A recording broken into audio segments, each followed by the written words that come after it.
هيفضل طول عمره حاطط لك المقياس هو البطولات. انت بيقول لك يعني ان انت مش عارف تقارن نفسك بيا، والمنافسه بعيده والمقارنه بعيده عشان انت بعيد عني في ارقام البطولات. اللعيب الفلاني ده اللي عندك مش اسطوره عشان عدد البطولات، ده احنا فلان وعلان عندنا جابوا 50,000 بطوله اكتر منه وما بنعتبرهمش اساطير ولا حاجه. اللعيب الفلاني مش عارف قعد سنتين في الاهلي جاب كام بطوله، اي حد بيعدي على النادي الاهلي بيجيب كام بطوله. هو المعيار الثابت لنجاح اي شيء عندهم هو البطولات. نجاح الادارات، نجاح الاجهزه الفنيه، نجاح اللعيبه، نجاح اي شيء. ودايما يحشر لك عم حارس، بحس اصلا ده تقليل منه وتريقه عليه. يعني ده عم حارس مش عارف لو بطوله ايه، لو جاب كام بطوله يعمل ايه. بتحولوا الالات حاسبه، كل حاجه حسابها بالبطوله، وانا البطولات زي ريال مدريد، وانا مش عارف ايه، وانا بعيد في افريقيا، وانا بعيد في الدوري، وانا.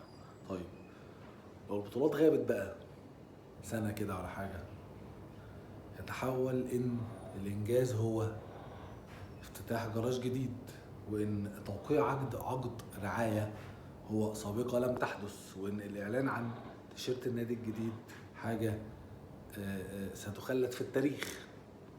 سبحان الله، بيعمل لك افتتاح جراج 20 مرة، واعلان عن استاد 30 مرة، وعقد رعاية عادي. كل الأندية بتتوقع عقود رعاية مع شركات، يعني مش فاهم ايه الغريب في كده. حتى لو العقد كبير، يعني يقول لك حتى وانا تالت انا اكبر عقد رعاية، حتى وانا مش عارف ايه انا ايه، حتى وانا معيش بطولات، ما خدتش بطولات السنة دي انا بعمل ايه.